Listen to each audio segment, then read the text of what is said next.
Transformers Exodus, Chapter 5. Over the next cycles, Orion Pax kept up his correspondence with Megatron. These conversations honed Orion Pax's own sense of what he believed regarding castes, individuality, and free will. According to Megatron, their dialogue was also refining his ideas. "You force me to think clearly, librarian," Megatron said via video link several cycles after their first interaction. "A leader needs this." Orion Pax thought that some of Megatron's ideas were still unclear. What exactly, he asked, did Megatron intend to do? Were they going to take their grievances to the High Council? What sort of plan was contemplated? "I have other associates considering these questions too," Megatron said, and he would say no more. This made Orion Pax nervous. For good reason, according to Jazz. "You need to be very sure that you know what you're getting into here," his friend said. "I'll stand by and watch, whatever happens, but you could be letting yourself in for serious consequences. Right now, you're just talking. The minute you do more than that, there are laws involved. Are you prepared to break laws?" Because Orion Pax didn't have a good answer for this question, he asked it of Megatron. "Who makes the laws?" was Megatron's answer. "Did anyone consult you? Did anyone consult me?" Orion Pax had no answer for that either. "Listen, my friend," Jazz said. "What would happen if any time one of us felt left out of the lawmaking process, he started a revolution? Can you imagine what this place would look like?" "No," Orion Pax said. "We're a long way from that. We've got the opposite. Don't you see? Nobody ever says anything. Who decided that we should be in castes? What do our leaders say about it now?" "Nothing," was the answer to that. Sentinel Prime was not a visible leader. The High Council busied itself with the minutiae of governance and avoided the big questions. Across Cybertron, argued Megatron, and Orion Pax had to agree, Cybertronians had grown lazy, satisfied with what was handed to them. "Is this the same race that built the space bridges?" Megatron asked rhetorically. "Are we still alight with the Allspark? Then why do we let others speak for us, act for us, decide what we will and will not do?"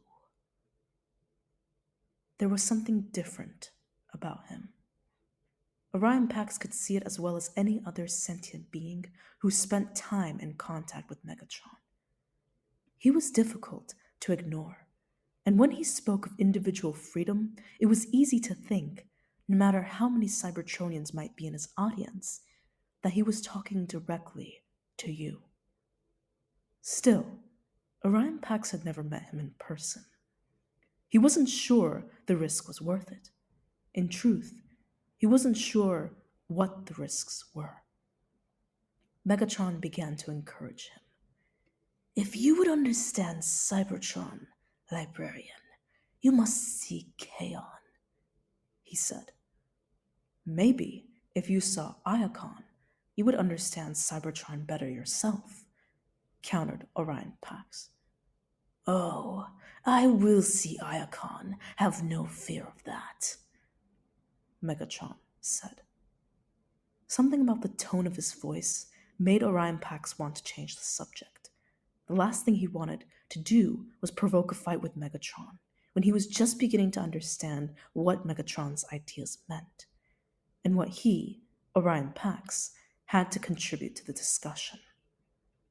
He believed some things in common with the hard-bitten survivor of Kaon's pits, but in other ways, he felt that despite their commonalities, there were fundamental differences in the ways they approached the question of freedom and will.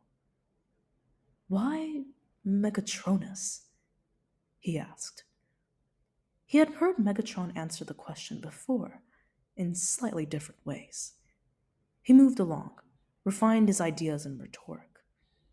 Orion Pax realized he was witnessing the growth and rise of a genuinely important leader. But of what? And where would he lead? I assume the name of one of the 13 because, although only one of them ever called himself the Fallen, they all fell away from their original mission. They all failed their future, which is our present.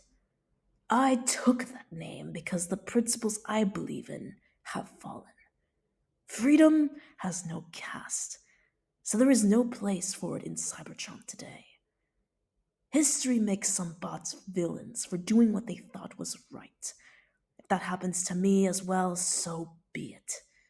I can only do what is the right thing to do. Megatron cycled through his alt-form weapons as he spoke.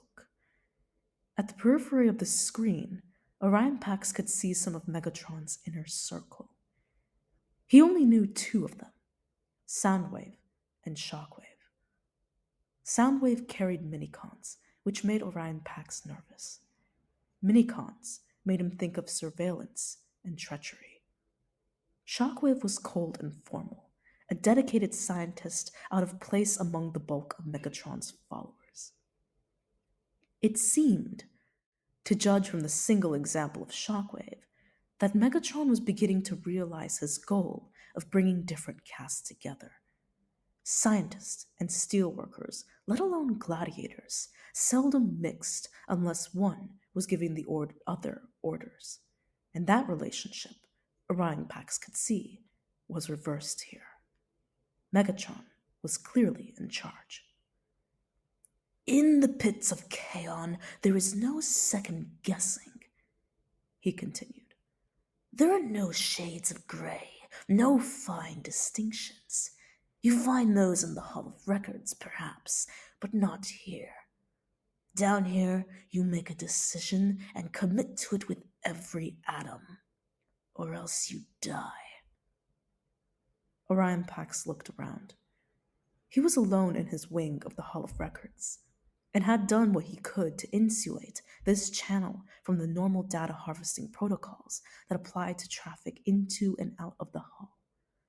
Still, he spoke quietly. You really think the 13 thought about their actions this way? It doesn't matter to me, Megatron said. Megatronus has been gone for a long time. I am here. You are here. What we do is not up to Megatronus or to 𝕧𝕚𝕚𝕚𝕚 or any other myth. What we do is up to us.